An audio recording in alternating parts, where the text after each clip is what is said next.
वो बुलंदी पे अच्छी एडवांटेज पॉइंट्स पे बैठे हुए हैं भारतीय, और चाइना जो है चाइनीज ट्रुप्स जो है वो नीचे उनको मैदान में नजर आते हैं, कम हाइट पे बैठे नजर आते हैं, और वो वहां से हमला नहीं कर सकते, क्योंकि अगर वो वहां से हमले के लिए आगे बढ़ेंगे तो इंडियंस उनको मारेंगे। डेफिनेटली उनको एक एज हासिल है कि वो हेलमेट टॉप पे, ब्लैक टॉप वगैरह पे बैठे हुए हैं। बिल्कुल सही। ये बड़ी डोमिनेटिंग हाइट्स हैं। Hello friends, welcome to AP Gyan channel where you get videos from Pakistani news media. And आज की वीडियो बहुत ही ज़बरदस्त है फ्रेंड। यस, आपको 100% इसमें मज़ा आने वाला है।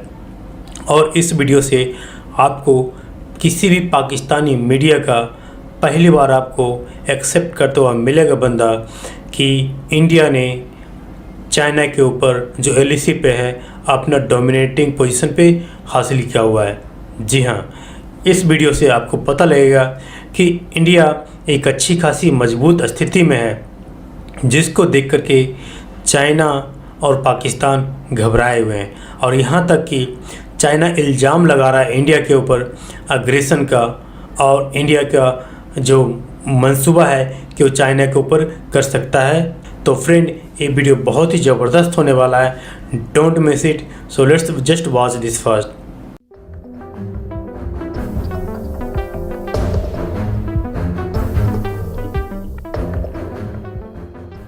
तो ये जो चीन और हिंदुस्तान के दरमियान कशीदगी की मौजूदा सूरत हाल है, इसको मद्देनजर रखते हुए आपकी नज़र में इस कशीदगी का मुमकिन मुस्तकबिल क्या हो सकता है? देखिए, पहली बात तो ये ज़हन में रखिए कि भारत ने अपनी बहुत ज्यादा फौज वहां पे बॉर्डर पे पहुंचाई और धड़ाधड़ पहुंचा रहे, बिल्डअप कर रहे। बिल्कुल सही। और वो इस आड़ में कर रहे, वो कहते हैं कि जी उधर से चाइना कर रहा है लिहाजा हमें भी करना पड़ रहा है, जबकि ऐसा नहीं है। भारत का असल मसला ये है कि ये बहुत सारा बिल्डअप करके तो ये मकाराना तरीके से अचानक चाइना पे हमला करने की ख्वाहिश रखते हैं। ये चाइना के मीडिया में भी और उनके थिंक टैंक ने भी ये कहा है कि हमें खदशा है कि भारत जो है वो अचानक अटैक करेगा। और वो उनका ख्याल है कि ये जो बिल्डअप कर रहे हैं, जितना ट्रुप्स वगैरह सामान ला रहे हैं, ये अक्टूबर के महीने में भी जारी रहेगा, और इनकी कोशिश होगी कि नवंबर के महीने में हमला किया जाए। अब इसकी 2-3 वजूहात हैं। एक तो ये कि नवंबर के महीने में सर्दी हो चुकी होगी, लेकिन वो इतनी शदीद नहीं जो आगे दिसंबर और जनवरी में होगी, लिहाजा ये उससे पहले कुछ काम करना चाहेंगे।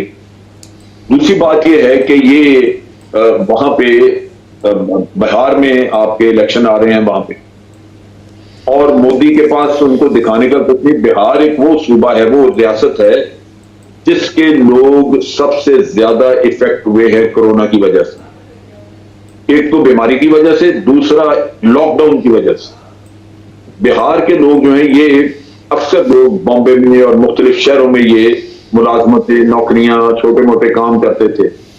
जैसे इन्होंने लॉकडाउन लगाया तो ट्रांसपोर्ट सड़कों पे आनी बंद हो गई और इन लोगों ने अपने घरों में वापस जाना था। ये 800 900 किलोमीटर लोग पैदल चल के वहां पहुंचे अपने घर। इनको मोदी से बहुत शिकायत है कि ये गुर्बत में सड़कों पे मारे गए और बूढ़े लोगों को उठा के कंधों पे लोगों ने चलाया। वो जितनी तकलीफ उन्होंने उठाई है, वो मोदी से बड़ी नफरत करते हैं। तो मोदी को ये एहसास है कि ये इलेक्शन वहां नहीं जीत सकेगा, लेकिन उसको ये परवाह नहीं कि इलेक्शन जीतने के लिए अगर वो मुल्क की सलामती भी दांव पे लगाता है तो लगाए, उसको अपना पॉलिटिकल कैरियर चाहिए। लिहाजा ये तवक्को की जा सकती है कि बिहार के लोगों को भी इस तरफ उलझाने के चक्कर में वो कोई ना कोई वाकया चाइनीज के साथ सरहद पे या पाकिस्तान की आजाद कश्मीर की सरहद पे करे। सही। अब चीज है कि चाइना का जहां तक ताल्लुक है, उसके साथ भारत को एक और भी मसला है। वो मोदी साहब की बहुत बड़ी बेइज्जती हुई पड़ी है। वो ये है कि भारतीय अखबार बता रहे हैं कि 1000 मुरब्बा किलोमीटर का इलाका चाइना ने गलवान वैली में लिया है जी। अगर ये दुरुस्त है, सच है, तो वो लाजमी बात है कि मोदी साहब के ऊपर बड़ी तनकीद आएगी कि जनाब आपकी हुकूमत में ये इलाका खोया गया। लिहाजा उससे भी लगता है कि वो कोई ना कोई कार्रवाई करने की कोशिश करेंगे। तो इस लिहाज से मैं समझता हूं कि भारत को एहतियात करनी चाहिए ये इस तरह का खेल करने से आग से खेलने के मुतरादिफ है, क्योंकि दोनों एटमी कुव्वतें हैं, भारत भी और चाइना भी। अगर जंग बढ़ जाती है, हालात खराब होते हैं, तो खित्ते में बहुत बड़ा नुकसान हो सकता है। लिहाजा कोशिश करनी चाहिए कि ये चीजें बातचीत के जरिए अमन का रास्ता इख्तियार करके हल की जाएं।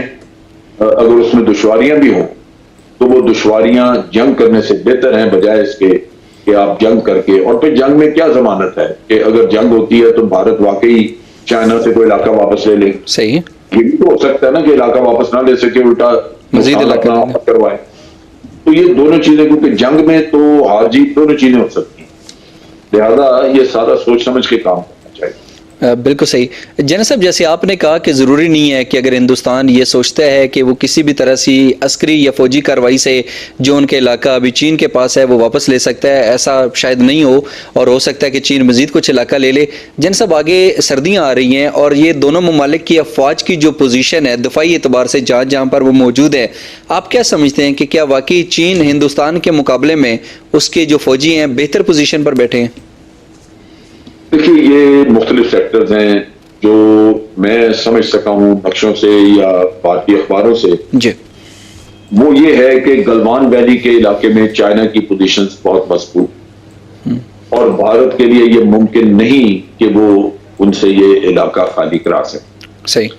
लेकिन दूसरी जगहों पे जो पेंगोंग का इलाका है, झील के सदर्न एरिया में आप देखें तो वहां पे भारत क्लेम करता है कि उन्होंने बाज बड़ी डोमिनेटिंग हाइट्स जो हैं वो कैप्चर की हैं, या वो उन्होंने उनको ऑक्युपाई किया है। उसके नतीजे में वो ये कहते हैं कि वो बुलंदी पे अच्छी वेंटेज पॉइंट्स पे बैठे हुए हैं भारतीय, और चाइना जो है, चाइनीज ट्रुप्स हैं वो नीचे उनको मैदान में नजर आते हैं, कम हाइट पे बैठे नजर आते हैं, और वो वहां से हमला नहीं कर सकते, क्योंकि अगर वो वहां से हमले के लिए आगे बढ़ेंगे तो इंडियंस उनको मारेंगे। सही। तो यहाँ पे सूरत हाल यूं लगता है कि वो इंडिया के लिए फेवरेबल है और चाइना के लिए फेवरेबल नहीं है, जो हमें इत्तला मिल रही। अब हो सकता है कि ये कोशिश हो कि जहां जहां हालात और situation, position, ground reality India के फेवर में है, वहां इंडिया इसको एक्सप्लॉइट करना चाहे और यहां चाइना का इलाका कैप्चर करे, और कैप्चर करके फिर चाइना से ये कहे कि हम आपका इलाका इधर से छोड़ते हैं, आप गलवान वैली से हमारा इलाका छोड़। तो वो कोई सौदेबाजी का किस्सा हो सकता है, वो इंडिया के प्लानर्स के ज़हन में होना चाहिए। लेकिन ये है कि अगर जमीन के नुक्ता निगाह से देखा जाए तो जो भारतीय बता रहे हैं वो डेफिनेटली उनको एक एज हासिल है कि वो हेलमेट टॉप पे, ब्लैक टॉप वगैरह पे बैठे हुए हैं। बिल्कुल सही। ये बड़ी डोमिनेटिंग हाइट्स हैं और इनके आगे रिज है, रिज लाइन है, शंग्रीला रिज लाइन, वो इनके बिल्कुल सामने और इनके जद में है इंडियन आर्मी। तो बासूरत जंग के नताइज क्या होते हैं ये बहुत पहले से तो प्रेडिक्ट करना मुश्किल होता है, लेकिन आपका कमाल, आपकी जो मैं समझता हूँ डिप्लोमेसी, उसका कमाल यही है कि जंग से बचा जाए। बिल्कुल सही। कि दूसरी तरफ जो भारतीय कमांडरों की सतह के ऊपर जो इनके आपस में मुज़ाकरात या बातचीत हुई थी, उसके अंदर ये कहा गया था कि अब फौजियों की तादाद नहीं बढ़ाई जाएगी, लेकिन इसके बावजूद हिंदुस्तान जो है मुज़ाकरात के बावजूद फ्रंट लाइन पर फौजियों की तादाद को मजीद बढ़ा रहा है, उसमें इजाफा कर रहा है। तो आप क्या समझते हैं कि फ्रंट लाइन पर जो हिंदुस्तान के फौजियों में इजाफा हो रहा है, ये मौजूदा सूरत हाल में भारत की मजबूरी है, उनकी ज़रूरत है, या फिर इससे भी चीन को कोई पैगाम दिया जा रहा है? नहीं, मजबूरी नहीं है। देखिए, भारत तो ये बहाना लेता ना कि जी चाइना की तरफ से भी फौज आ रही है, हमें लेके जा रहे हैं जी, लेकिन चाइना इस चीज को नहीं मानता। चाइना ने जो खदशा जाहिर किया है, उनकी असेसमेंट है कि नवंबर में ये हमला करने की तैयारी कर रहे हैं, इसलिए ये बहुत ज्यादा ट्रूप्स और अपना इक्विपमेंट वगैरह लेके उधर आ रहे। सही। तो ये जो चाइनीज की असेसमेंट है या उनका ख्याल है, वो निस्बतन दुरुस्त नजर आता है, क्योंकि अगर इंडिया ने सिर्फ दिफा में रहना था, दिफाई पोजीशन में रहना था, तो दिफा में इतनी बड़ी तादाद में वहां पे फौज की जरूरत नहीं है। सही। लेकिन अगर आप दिफा के अलावा, यानी आप सारे फ्रंट पे दिफा भी करते हो, फिर उसके अलावा आप ट्रुप्स रखते हैं ताकि आप अटैक कर सकें और जो गलवान वैली में नुकसान हुआ है वो इधर पूरा करें, तो लाजमी बात है फिर आपको जंग करना होगी। तो चाइनीज इस चीज को उस नुक्ता निगाह से देखते हैं कि भारत के पास एक ऑप्शन मौजूद है कि वो पेंगोंग साइड पे वो हमला करे, और वो हमले के यानी उस हमले के ऊपर उनकी नीयत पे शक रखते हैं भारत की कि ये करेंगे, और उसका सबूत वो यही देते हैं कि जनाब फौज इनको इतनी नहीं चाहिए जो जितनी लेके आ रहे हैं, अगर सिर्फ दिफा में रहना हो तो फिर इतने ट्रुप्स नहीं चाहिए। तो ये पॉसिबिलिटी मौजूद है, जैसे हमने पहले भी डिस्कस किया। बिल्कुल सही। जैन साहब 1992 में बाबरी मस्जिद को शहीद किया गया और बाबरी मस्जिद शहादत केस जो था उसके हवाले से एक बड़ा मुतनाज़ा फैसला आया है। खैर जब 1992 के अंदर शहीद किया गया इस मस्जिद को, तो उसके बाद हमने देखा कि हिंदू मुस्लिम फसादात जो थे वो भड़काए गए, जिसके नतीजे में 3000 अफराद जो थे वो हलाक हो गए। और अब भारत की खसूसी अदालत ने ये जो बाबरी मस्जिद शहादत केस था इसमें एल के अडवाणी समेत जो 32 दीगर मुलाजमान थे उन सब को उन्होंने बरी कर दिया है। तो इस फैसले पर आपका क्या रद्द अमल है? देखिए, ये जो 32 मुलजिम थे, ये एक वक्त पे इनके ऊपर ये इल्जाम था, और सीआईए ने, भारत के सीआईए ने जो तहकीकात की थी उसमें उन्होंने वाजे कहा था कि इन लोगों ने पहले से ये प्लान किया हुआ था, ये प्री प्लान्ड खेल था कि आप जाके बाबरी मस्जिद के ऊपर हल्ला बोलेंगे और उसको गिराएंगे। सही, ये सीआईए का था, और ये उस वक्त की बात है जब मोदी की हुकूमत नहीं थी। ठीक, वो एक तहकीकात थी, तालिबान जो पहली हुकूमत थी शायद उसकी पॉलिसी ये हो कि असल मुजरिमों को सामने लाना है। लेकिन फिर मोदी की हुकूमत आ गई, हिंदुत्व का किस्सा हो गया और एक खलीज बन गई मुसलमानों और हिंदुओं के दरमियान। चुनाचे अदालतें भी हिंदुत्व हो गई, हर आपके अदारा वहां पे, पुलिस भी वैसी हो गई। अभी आपने देखा कि जब दिल्ली में फसादात हुए तो पुलिस फसादात में बाकायदा बलवाइयों की मदद कर रही थी, हिंदू बलवाइयों की मदद कर रही थी। उनके साथ मुसलमान मरते देख के वो किसी को बचाना नहीं चाहते थे। तो यही तरीका उस वक्त गुजरात में मोदी ने इस्तेमाल किया और पुलिस साथ थी उसके। तो मोदी एक दहशतगर्द आदमी है, तो उसका तरीकाकार यही रहा।